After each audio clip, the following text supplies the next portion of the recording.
Hey, what's going on, everybody? Got Kody Ashmore, Director of Weekly Option Strategies. And in today's free option video, what I want to talk to you all about is how I prepare to basically nail my entry in any type of setup I am watching. So first off, to give context, or so you are aware, I was actually watching Delta Airlines before entering it today. Um, just show you, it was on my watch list beforehand, right? If you're curious or whatnot, just go to Active Profits on YouTube. Go right here. Why I'm not rushing in to buy Meta, Facebook, Tesla, so on and so forth. But in here, I talk about like it says right here, but looking to go long Delta, right? So I had this plan yesterday. Now from there, how was I looking to nail this entry? So first let's talk about the whole setup first before I even continue on there. So this is basically my gauges, if you will, looking for the setup. So first off, it's a squeeze play. And let me get my pin so you can see what I am talking about. So like by definition of a squeeze, right, that's where we enter into a position near the mean, the 21 EMA, or within +1 to -1 ATR of the daily 21 EMA if it's a daily squeeze. And it's in a squeeze, and then you look for it to rally, price rally approximately 2 to 3 ATR from the 21 EMA. Now there is one little caveat here. I did add pattern recognition into this setup. There is one little setup or one checklist, if you will. You may notice that it's not produced by, let's say, like John Carter and stuff like that when it comes to the squeeze. Before learning about the squeeze, I learned chart patterns. And then once I learned chart patterns, I was like, oh man, you could use the squeeze to get into patterns before they break out. So that being said, I noticed this little pattern right here, and we broke out right here. I was looking for a pullback. And the part of the checklist that I say is not normal, that most people won't say, is the stacked EMAs part, because it will say the EMAs are not stacked positive. But I recognize this pattern right here, and when they broke out an above average volume, consolidated, and we did a quick little pullback. All right, so that's the caveat I wanted to tell you what is a little bit different. So first, like step one, let's go ahead and move on over here. Here is here's the daily time frame, right? Crunch this up right here. Price swung low, and we oscillated here on top of support. Let me go ahead and crunch this a little bit, so you kind of see what I was looking at here.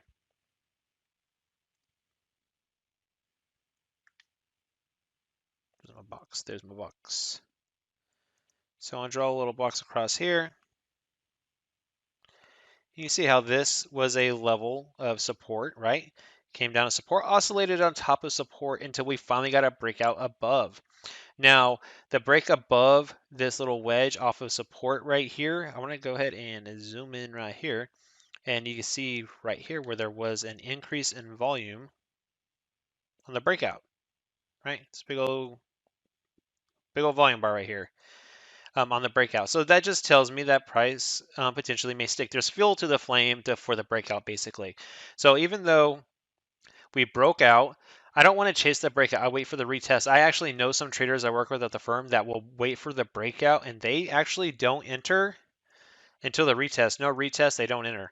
Like they will wait for this. All right, cool. They watch it, get the retest, and then they'll take it back in the continuation of the breakout, or the continued trend breakout of the trend. Sorry, I'm all over the place right now. All right, so that's the trade, right? So I was waiting for this consolidation. We got the breakout above average volume. Now waiting for the pullback. So what triggered me to go long? I'm gonna go back over here.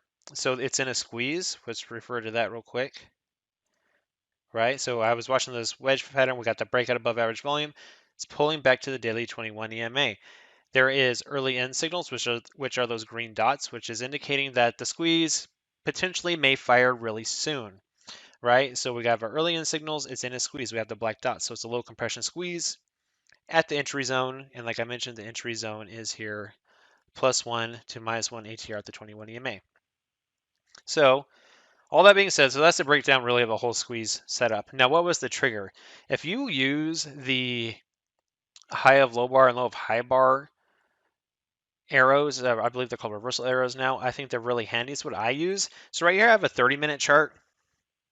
Yeah, once I got this 30-minute buy signal off of support on the pullback, that's actually where we entered long. And I say we, it's also us in the I actually just show y'all so you could see what I'm talking about. Here on in the small account master, so we did enter a 16 days to expiration at the money, basically a delta 50, delta 30-ish call credit spread for the upside, right? And so we see we barely got in at 1235. And that's whenever we get the print of our arrow. And obviously this is early, like right now it's only 1:14 Central, but I wanted to create this video as it was happening pretty much in real time. FOMC minutes should have came out by now. Um, and so yeah, so you just see how get the arrow off of support. I don't know if the trade is going to work out. I got my entry to go long. Now if we break below it, obviously we'll stop out. But I just wanted to share this little, we'll say trading tip for you on how to stock and nail your entries and a squeeze setup. I will wait for the pullback and wait for a 30-minute to hourly high of low bar off of that level I'm looking to enter. And once it prints, I just engage in the trade and look for that push to the second or third ATR. But that's all I have for y'all in this free video. Hope that little trick helps y'all nail your entries and your squeezes if you're able to trade at the computer.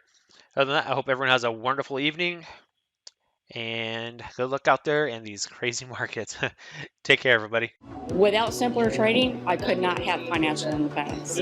This is one of the best investments I ever made in my life. It's helping me find consistency. It's one of the things that won me